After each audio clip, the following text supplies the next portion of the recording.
Pakai ini.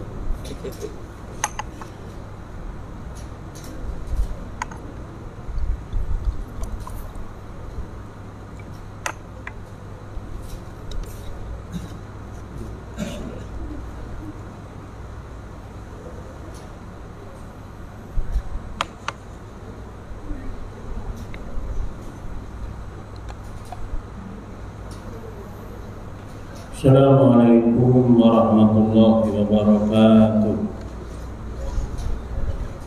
Ila Mustafa Rasulullah sallallahu alaihi wasallam wa ala alihi wa ashabihi summa ila ruhi jami'il kubur minal muslimin wal muslimat wal mu'minin wal mu'minat lahumul fatihah.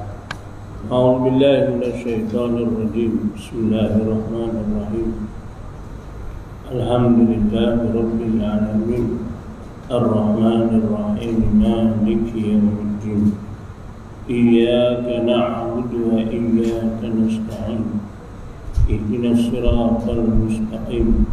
Siratal ladzina an'amta 'alaihim ghairil maghdubi 'alaihim waladdallin. Amin. Bismillahirrahmanirrahim. Alhamdulillahi rabbil alamin. Wal 'aqibatu lil muttaqin. Wala 'udwana illa 'alal zalimin. Wassalatu wassalamu asyrafil anbiya'i wal mursalin wa ala alihi wa sahbihi ajma'in. Allahumma ta'alaina futu'al 'arifin wa faqihna fid din wa 'allimna ta'wil wahdina ila siratikal mustaqim ya ilal alamin. Subhanaka la ilma lana illa ma 'allamtana innaka antal alimul hakim.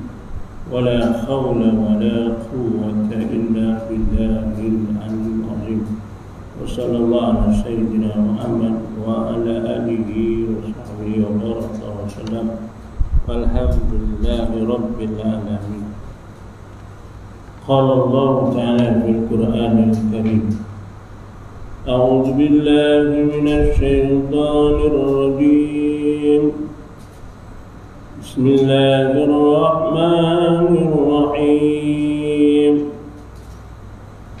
Qala ihbitaa minha jami'an ba'dukum li ba'din aduwwun fa imma ya'tiyannakum minni hudan faman ittaba'a hudaya fala yadhillu wa la yashqa wa man a'rada an dhikri fa inna lahu ma'ishatan dankan wa nahshuruhu yawmal qiyamati a'ma. Qala rabbi lima 'ashartani a'ma wa qad kuntu basira. Sadaqallahul azim. Qala Rasulullah sallallahu alaihi wasallam, khairun nasi indallahi anfa'uhum linnas wa syarruhum indallahi ta'ala man tala umruhu wa sya'a amaluhu wa khairuhum man tala umruhu wa ahsanu amaluhu. Sadaqah Rasulullah. Alhamdulillah, alhamdulillah. Pertama dan buat selamanya kita panjatkan kesyukuran kita kepada Allah Subhanahu wa taala kerana dengan kasih dan sayang Allah Subhanahu wa taala, alhamdulillah saat ini dan ketika ini kita masih diberi keupayaan, peluang dan ruang oleh Allah Subhanahu wa taala dalam kehidupan kita kerana sesungguhnya dengan kemahuan dan kehendaknya Allah, pada pagi ini kita dibangkitkan oleh Allah Subhanahu wa Ta'ala dalam keadaan kita sehat walafiat, masih dalam keadaan bernyawa, dan syukur kepada Allah yang tidak terhingga banyaknya. Dengan pandang dan kasih Allah dapat menggerakkan akan tulang belulang kita, terutamanya kaki, dapat menghadirkan diri ke rumah Allah. Dan syukur juga kepada Allah yang tidak terhingga banyak-banyaknya kerana diberi kesempatan untuk melakukan amal ibadah, sembahyang fardu subuh berjamaah, dan seterusnya duduk untuk sebentar waktu untuk meneruskan kehidupan, diperdengarkan akan ayat-ayat Allah Subhanahu wa Ta'ala dan juga sabdaan Nabi Muhammad Rasulullah SAW. Sesungguhnya dalam perjalanan kehidupan kita ini adalah lain tak bukan untuk merasai keberadaan dan kebersamaan Allah SWT dalam kehidupan kita.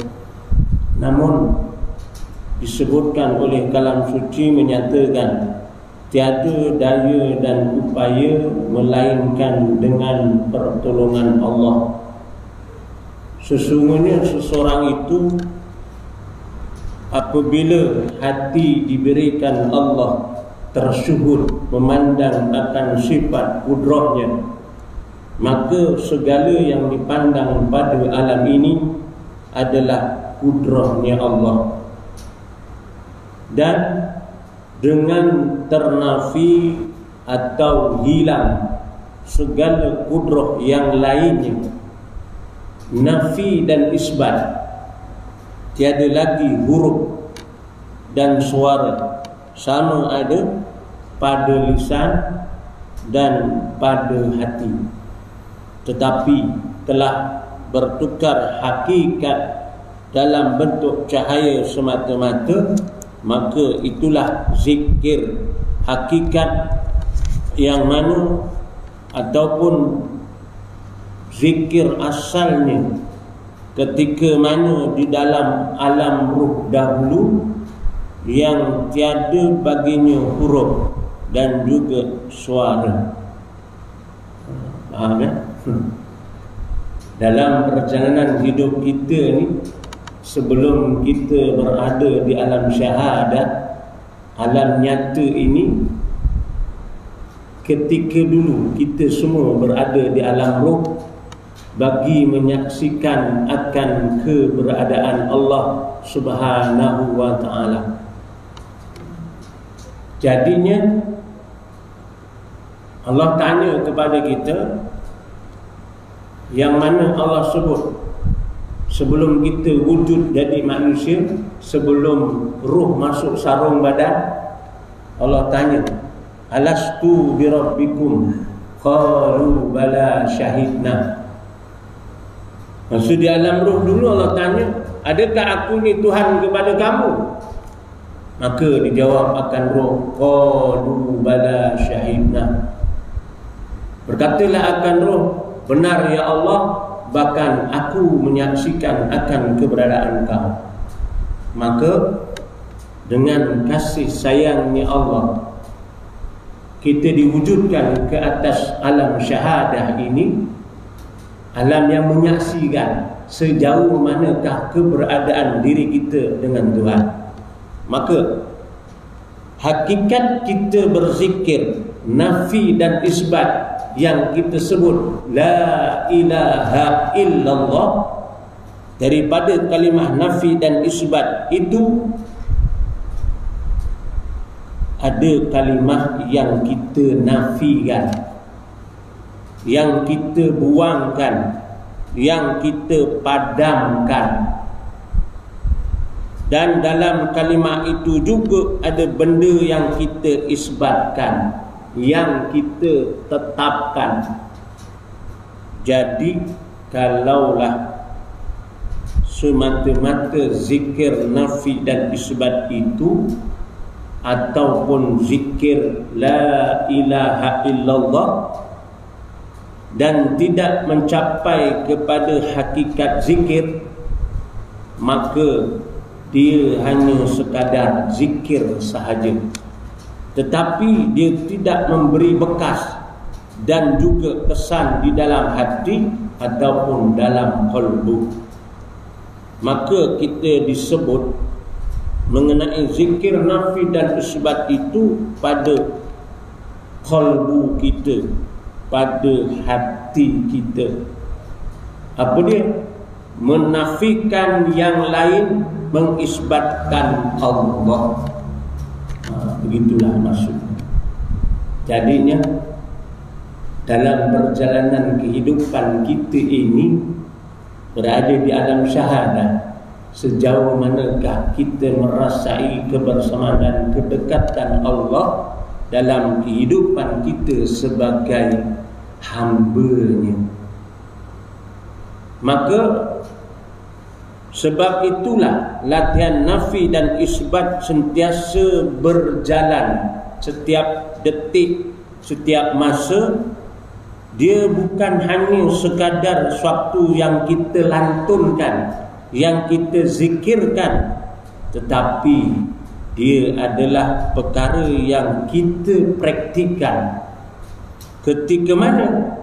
Ketika kita berjalan, di situ juga latihan nafi dan isbat berlaku.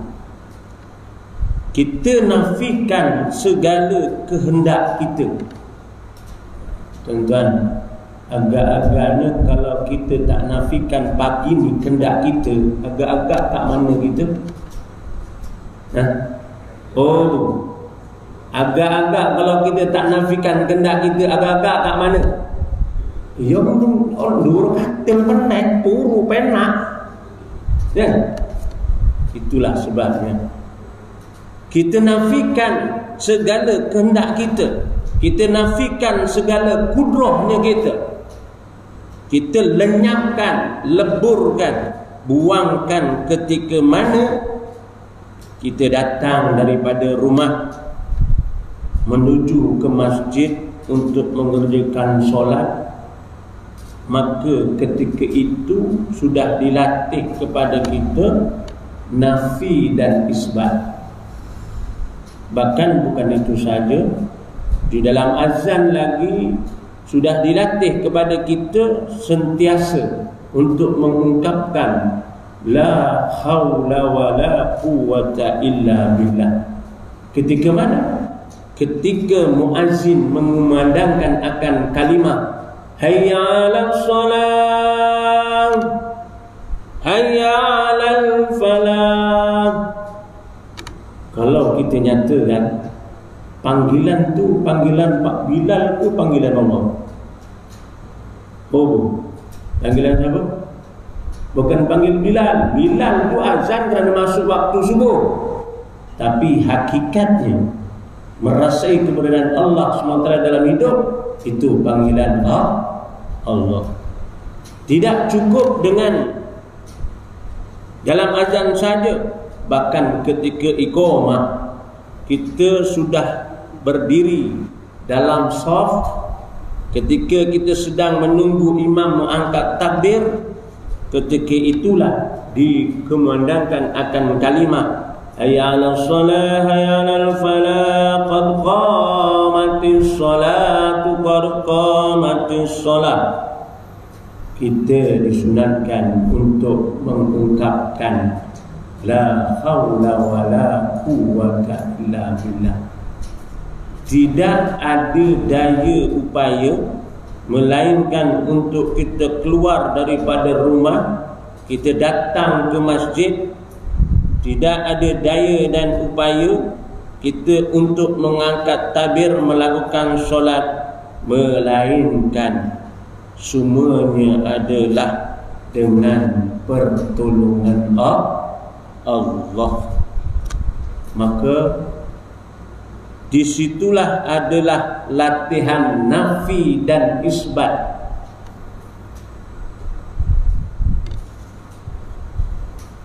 nafikan segala keupayaan kita. Tuan-tuan, kalau ikutkan kemampuan, keupayaan kita tak mampu nak kemari. Tapi dengan kasih pandang kemahuan kendaknya Allah menggerakkan kita datang kemari, bukan dengan keupayaan kita. Ya tak? Kalau kata keupayaan kita yang datang ni semua dah lain-lain apa? Oh kak, dah lain apa? Hah? 5 siri ke 3 siri? Semua dah 70 siri punya. Kan? Tapi kalau kata yang 70-80 kuat sangat ke? Tak kuat. Tapi mengapa dengan kasih kendaknya Allah dapat datang kemari? Mana yang pergi 20-an, 30-an, 40-an tu kuat tu. Kenapa? Kerana sesungguhnya itu adalah kendak dan kemahuannya Allah. Kita tak ada daya sebenarnya. Sebab itu nafikan segala keupayaan kita, nafikan segala kehendak kita, tenggelamkan keburukan yang kita nyata, yang kita pandang, yang kita saksikan, yang kita rasakan adalah Allah. Tenggelamkan kudrahmu, nyatakan kudrahnya Allah. Tenggelamkan kemahuanmu, nyatakan kemahuan Allah. Kita datang ke masjid, kita solat ini, kita datang daripada rumah bukan kerana kita sihat. Ya, bukan kita sihat. Ramai semuanya datang, semuanya sakit. Boleh berdiri lama, sorak, ngatek, telok-telok, itu tak apa. Walaupun sakit, walaupun tak kuat, masih Allah sayang, masih Allah beri kemahuan Allah untuk datang ke rumah Allah. Itulah nikmat sebenarnya. Bukan kerana rumah kita dekat. Kadang-kadang rumah yang cepat pun orang belum teko. Kan? Allahu Akbar. Bukan kerana kita ada masa, bukan kerana kita free, bukan kerana itu ini dan sebagainya. Pandanglah ini semua adalah kemahuan Allah. Tenggelamkan, nafikan yang lain, isbatkan Allah. Begitulah perjalanan hidup kita ni. Kita ni tak mampu, kita ni tak kuat. Namun sejauh manakah merasai keberadaan, kedekatan, kebersamaan Allah dalam hidup seorang hamba itu, dia kena tahu pasal apa dalam perjalanan kehidupan kita ini. Sejauh manakah manusia itu merasai keberadaan Allah. Maknanya dia kena pandang macam mana? Pandang ada dua. Satu pandang zahir, lahiriah. Satu pandang rohaniyah, rohani. Antara dua, pandangan mana yang utama? Pandangan rohaniyahnya. Kalau orang tanya kan, umpamanya satu keluarga tu bapaknya meninggal, anaknya duduk jauh, balik mak beritahu telefon, halo, ayah dah tak ada, kan? Maka bergegas baliklah. Bergegas balik, sampai di rumah, anaknya, mak, mana ayah? Dia, ayah dah tak ada. Kalau kata ayah tak ada, habis yang wujud tu apa? Yang baring tu kata tak ada.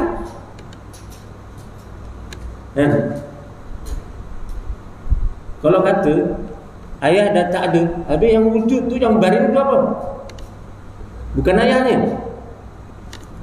Sebab itu yang pergi itulah bukan ayahnya, tapi rohaniyahnya. Itu yang penting. Sebab itu sejauh manakah sifat diri seorang hamba itu merasa rohaniah yang memandang kehadratnya Allah. Kalau sifat manusia hidup ni tidak memandangkan rohani kepada Allah, sampai kapan orang kenal orang Tuhan? Iya, tak kenal Tuhan. Pasal apa? Pasal bila engkau tidak kenal siapa dia. Tetapi bila engkau bukan engkau kenal akan dia. Faham kan? Itu istilah dia lah. Kalau kita belajar tauhid gitu menyusuri akan kalam suci. Maknanya kalau hidup kita ni selama mana kita hidup tidak perbetulkan akan tauhidnya kepada Allah, beratlah. Sebab itu kalau jiwa rohaninya, sifat seseorang itu diangkat untuk memandang kehadrat Tuhan, lainlah rasanya, lainlah tauhidnya, lainlah syuhudnya, lainlah pandangan qalbinya. Itu penting. Sebab itu dalam perjalanan kehidupan kita ini merasai kehambaan kepada Allah Subhanahu wa ta'ala itu penting. Kerana sejauh manakah perjalanan hidup kita ini menyaksikan akan kewujudannya Allah. Kadang-kadang dalam kehidupannya menyebut la haula wala quwata illa billah. Kalau kan tanya balik kan, kalimah itu makamnya tinggi, menyatakan bahawa sesungguhnya tiada daya dan upaya melainkan Engkau ya Allah kan? Tapi kenapa kita masih tidak memandang sifat jiwa kita sebagai hamba kepada Tuhan, tak meraih kasih sayangnya Allah, tapi hatinya, perlakuan hidup masih berat nak buat amal, masih berat nak duduk lama dengan Tuhan. Ya tak? Sebab itu sifat kita ni, bila engkau itu engkau, maknanya apa? Kita duduk dalam line diri kita. Ya tak? Bila orang tanya, bila orang tanya, siapa yang buat ni? Siapa lagi kalau tak aku? Orang itu hebatlah kau boleh buat ini. Hebatlah kalau tak ada kau tak boleh buat. Siapa aku? Kalau ada aku boleh jadi. Habis lah. Maka sesungguhnya dalam arti kata tadi apa? Bila engkau, itulah jadi. Dia tak kenal siapa dia. Sebab itu inilah yang berlaku dalam kehidupan kita. Kalau selama mana kita hidup jadi manusia, jadi hamba Tuhan, tak merasa kehadiran Tuhan, sampai tu orang kenal Tuhan, yo sak urip yo sak karepe dhewe wae. Mula tu. Hidupnya apa? Ikut suka hati je dia. Tak ikut pandang merasai kebenaran Tuhan, tak ikut apa yang Nabi sallallahu alaihi wasallam nyatakan. Sebab itulah dalam arti kata perjalanan kehidupan kita ni, bagaimana sifat seseorang itu untuk merasai keberadaan Tuhan, maka sifat kita, jiwa kita perlu diangkat. Orang yang sudah diangkat akan jiwanya, cintanya adalah akhirat. Rohaninya perlu diangkat. Rohani ini, pandangan kolbu ni, pandangan mata hati kena angkat. Contoh kata, waktu kita solat adalah proses untuk angkat akan rohaniyahnya. Zikir, proses untuk angkat rohani. Tanda rohani kita diangkat, kita dah tak gemar dengan alam ini. Tidak. Orang yang kalau dah jiwa ni memandang keadaan Tuhan, dunia ni dah tak gemar sangat. Bukan dia tak nak, ya, dah tak gemar, ya. Ada kita bagi-bagi macam ni, gemar ni apa? Pergi warung lah, ya. Kalau tak ada benda, cari warung, ya tak? Gemar ni tu makan, minum. Tapi nak duduk belajar, nak duduk ngaji, nak duduk zikir. Kalau tak dilatih hati memandang kehadrat Tuhan, arah sorak, orang gelap. Jadinya tanda rohani kita diangkat, kita dah tak gemar dengan alam ini. Fikirnya apa? Macam mana nanti nak bertemu dengan Tuhan. Nak bertemu dengan Tuhan, kerana sesungguhnya alam ini dah tak gemar kepada kita. Ya tak? Pasal dia tak gemar. Kita duduk alam ni makin lama makin dekat nak jumpa Tuhan, kan? Masa ni dah dekat nak jumpa Tuhan. Mana apa? Alam dah tak gemar, dunia ni dah tak gemar. Mana kalau dah tak gemar, tiba saat kita berakhir dengan kematian. Kalau kita duduk ke alam ni sebab amanah. Kita duduk alam ni sebab amanah, sebab tanggungjawab. Amanah apa? Amanah dakwah, amanah ilmu, amanah keluarga, macam-macam lagi, kan? Kalau bukan kerana amanah begini, angkatlah jiwamu kepada Allah. Mana? Jadikan sifat memandang, merasai keberadaan Allah Subhanahu wa taala. Maknanya jiwanya sudah diangkat. Sebab itu kita solat adalah latihan untuk angkat jiwa. Kita solat, kita solat, kita zikir, kita selawat, latihan mengangkat jiwa. Jiwa kita ni perlu diangkat. Kalau tak, kita duduk kat sini je, kat dunia je lah, nampak dunia je. Kerana Nabi menyebutkan as-salatul mihrajul mu'min. Solat itu adalah tangga untuk diangkat akan rohaniyahnya. Rohani ini perlu diangkat. Kalau rohani tak diangkat, dia nampak dunia ini saja. Sebab rohani kita duduk di dimensi ini, maka nampak dunia ini saja. Tapi kalau orang yang sudah diangkat akan rohaniyahnya kepada dimensi yang atas sikit, lainlah yang dia nampak, lainlah yang dia rasa, lainlah tauhidnya, lainlah syuhudnya, lainlah pandangan qalbinya. Baik. Kalau kita ni dah merasai keberadaan Tuhan dalam hidup, kita akan rasa apa? Itu yang ulama sebut, carilah yang ada, tinggalkan yang tiada. Adanya adalah ia, hanya dia. Maka pandanglah sepenuh hatimu akan rasa cinta, kasih, sayang, rindu, mahabbah kepadanya. Oh, dah sedap. Ya, agak-agak dapat. Kita ni dah makin lama makin nak jumpa dengan Tuhan. Kalau sifatnya, mahabbahnya, itu sebabnya tadi. Kalau sifat seseorang itu menyatakan kepada Tuhan, kan, maka sesungguhnya sifat orang itu, bila engkau itu engkau, dia tidak kenal akan siapa dia, tetapi bila engkau bukan engkau, engkau kenal akan dia.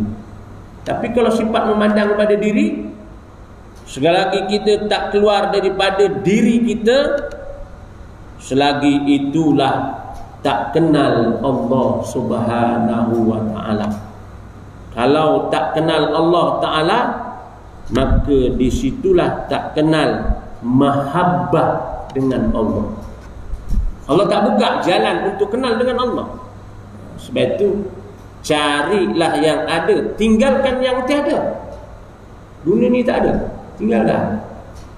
Sebab itu, bila sifat seseorang itu rindu dan kasihnya, mahabbah kepada Allah, dia akan lama duduk dengan Allah. Malam bangun berhenti kasih. Ya tak? Macam mana? Satu ketika dia duduk panggil Allah, Allah, Allah, ya Allah, Allah, Allah, Allah, ya Allah. Agak-agak tuan-tuan, kalau sifat kita merasai kehambaan kepada Tuhan, akan merintihkan air mata. Maknanya apa? Itu mana dia dah rasa merasai akan keberadaan Allah Subhanahu wa ta'ala dalam kehidupannya. Mahal tu sebenarnya kan. Jadi kalau nak macam tu, kena berguru lah, kena cari kan. Ini sebagai cerita pembuka jalan supaya hidup kita ini supaya tidak tertasap, tidak sesat jauh kan. Baiklah, saya nak bawa cerita kenapa manusia ini jauh daripada Allah kan. Kenapa?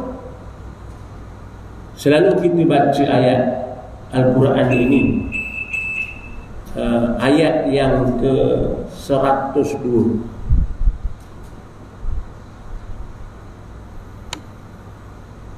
Surat 102. Ayat surah kan dari 114. Di ayat yang ke 102. Surah apa itu? Surah Takasur, juzuk yang ke-30. Semua orang tahu. Tetapi sejauh manakah sifat seseorang hamba itu mendalami, menyelami kalamnya Tuhan? Ya. Kadang-kadang manusia ni dia tak perasan, tak sedar apa yang Allah beritahu. Allah kata apa? Alhaakumut takasur. Allah beritahu, kamu telah dilalaikan. Lalai macam mana? Daripada mengerjakan amal bakti. Maknanya tadi, kalau pagi-pagi macam ni kita dilalaikan dengan apa? Dengan seronoknya tidur. Kenapa? Lalai, kita asyik melayan akan kehendak hawa nafsu yang didorong oleh iblis. Ya tak? Kita tak nampak. Tapi itulah yang Allah nyatakan, kamu telah dilalaikan daripada mengerjakan amal bakti. Jadi dalam hidup bila kata dah lalai, kalau sifat rohaniahnya tidak memandang kehadratnya Tuhan, maka dia nampak sini dia dunia.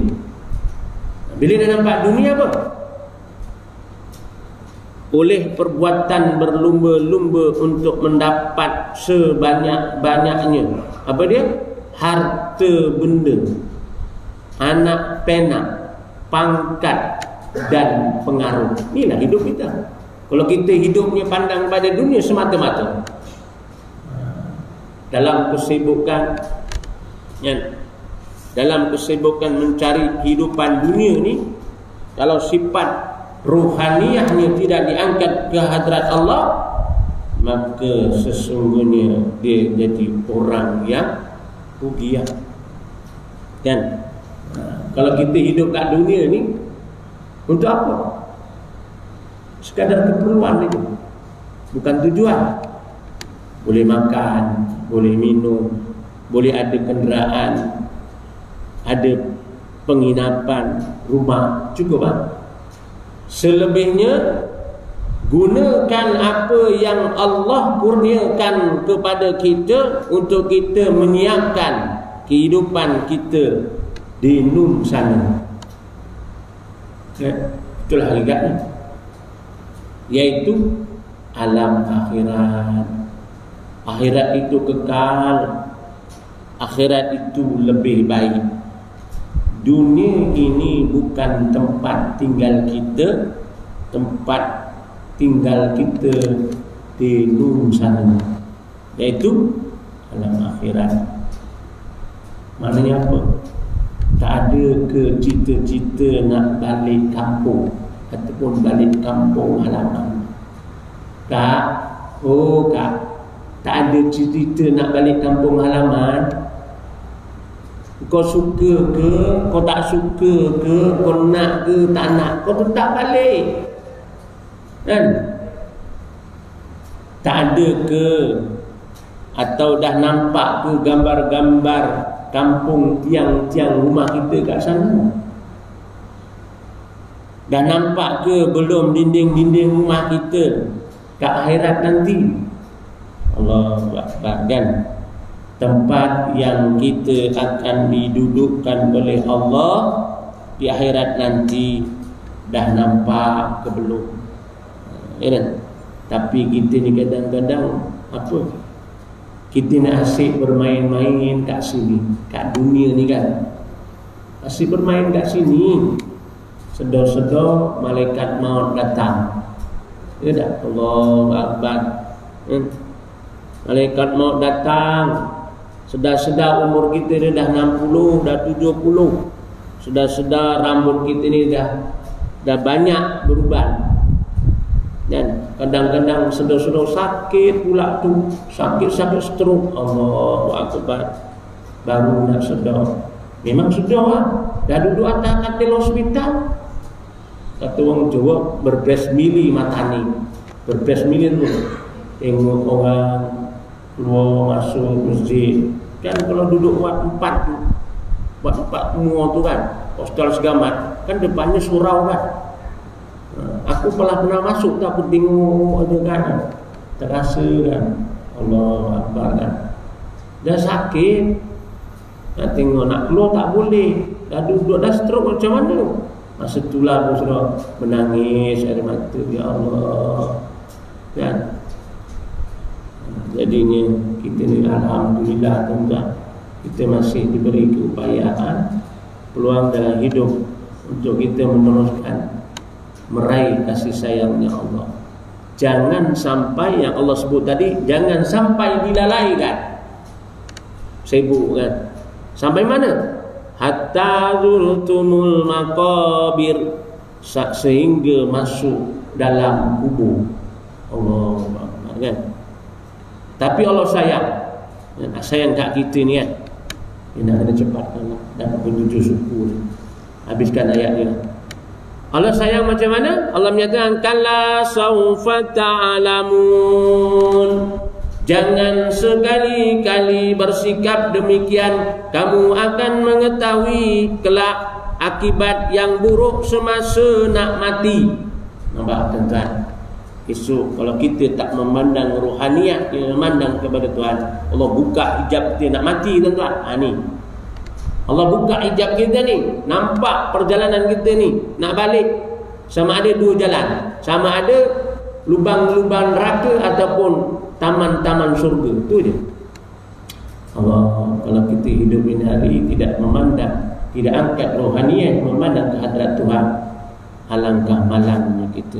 Allah ingatkan lagi, kalla law ta'lamuna ilmal yakin summa kalla sawfa ta'lamun. Sekali lagi diingatkan, jangan sekali-kali kamu berbuat demikian, kamu akan mengetahui kelak akhirnya yang buruk pada hari kiamat. Allah beritahu masa mula nak mati, masa esok hari kiamat, Allah beritahu kan. Kita ni masih untung. Pasal apa? Kita masih hidup lagi, belum mati kan? Sebab itu syukur kita kepada Allah. Allah tanya lagi, Allah ingatkan lagi, kalla law ta'lamuna ilmal yakin, demi sesungguhnya kalaulah kamu mengetahui apa yang kamu hadapi dengan perbuatan yang yakin, tentulah kamu akan mengerjakan perkara-perkara yang menjadi bekalan kamu untuk hari akhirat. Tujuan kita datang kemari rumah Tuhan ni Allah sayang. Pasal apa? Allah nak sediakan. Kan? Kalau kamu mengetahui, kalau kamu nak ambil tahu, kalau nak belajar, nak orang gelap sekolah karena dewe wae urip ya mandar-mandir ono rene kerjana ni. Lunga kerja mangan turu, lunga kerja mangan turu. Ya kono. Kan? Jadi ni Allah sebut lagi kan. Allah sebut apa? Allahu Akbar. Sampai akhirat kalau katakan la tarahunnal jahim, ingat demi sesungguhnya kamu akan melihat neraka yang marak menjulang. Kalau dah sampai sana, ya Allah. Dan ingat kita kat dunia ni tuan-tuan, segala apa yang kita lakukan Allah akan tanya setiap nikmat yang Allah berikan kepada kita. Kalau kata apa? Summa latus'alunna yawma idzin 'anil na'im. Selain itu sesungguhnya kamu akan ditanya pada hari itu tentang segala nikmat yang kamu telah menikmati, yang telah kamu kecapi. Jadi itulah antara peringatan Allah Subhanahu wa taala pada kita pada hari ini. Jadi terima kasih sekali lagi kepada tuan-tuan kerana sudi nak menanti saya bercakap. Dah lama tak jumpa ni. Ingat 3-4 bulan juga tak kemari ni kan. Rindu juga dengan orang baik racun dengan Haji Yaakob ni. Kaji Alhamdulillah, moga-moga Allah beri kesihatan kepada kita semua. Jadi kesimpulannya tuan-tuan, dalam perjalanan hidup kita lain tak bukan jadikan sifat memandang rohaniatnya kita ke hadrat Allah. Moga-moga perjalanan kita dalam kasih sayang rahmatnya Allah Subhanahu wa taala. Jadi itu saja daripada saya. Sekali lagi terima kasih kepada tuan-tuan haji-haji ibu yang dikasih kerana berkongsi rezeki dengan saya pada pagi ini, mengisi tabung madrasah saya. Semoga bakti yang Tuhan mulakan itu menjadikan asbab Allah pandang dengan kasih sayang rahmat Allah. Dan insya-Allah kalau ibu-ibu rasanya nak rasa kuih aku, insya-Allah lepas ni pun ada kuih juga rasanya. Insya-Allah. Jadi sekali saja saya mohon ampun, mohon maaf kalau ada kata bicara yang tidak menempati hati tuan-tuan. Saya sebagai manusia biasa, banyak silapnya, banyak dosanya, banyak kekurangannya sebenarnya. Hanyalah kembali kepada Allah juru yang segala-galanya. Kita mohon kepada Allah semoga perjalanan hidup kita dalam kasih sayang rahmat Allah. Bismillahirrahmanirrahim. Alhamdulillahirabbil alamin. Wassalatu wassalamu asrafil anbiya'i wal mursalin wa ala alihi wa sahbihi ajma'in.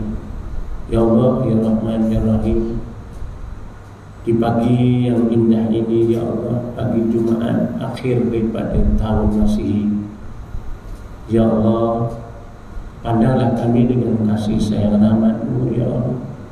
Kau pula dosa-dosa kami ya Allah, dosa pasangan hidup kami ya Allah, anak-anak kami ya Allah, jiran tetangga kami ya Allah, guru-guru kami ya Allah, sahabat-sahabat kami ya Allah, serta sekian kaum muslimin dan muslimat di mana saja mereka berada ya Allah. Ya Allah, sihanilah kami ya Allah, pandanglah kami dengan kasih sayang rahmat-Mu ya Allah. Ya Allah, aturkanlah perjalanan kehidupan kami ikut kehendak-Mu ya Allah, bukan kehendak kami ya Allah. Kami tak tahu ya Allah, tapi lemah ya Allah. Kami tak pandai nak minta, kami tak pandai nak mohon ya Allah. Apa yang dipohon oleh Nabi Muhammad Rasulullah SAW, begitu juga dengan kami ya Allah. Allahumma inna nas'aluka ilman nafi'an wa qalban khashi'an wa yaqinan shadiqan wa amalan mutaqabbalan wa rizqan wasi'an wa shifaa'an min kulli da'in bi rahmatika ya arhamar rahimin. Wa sallallahu ala sayyidina Muhammad wa ala alihi wa sahbihi wa baraka Walhamdulillahirabbil alamin. Taqabbalallahu minkum. Takbir.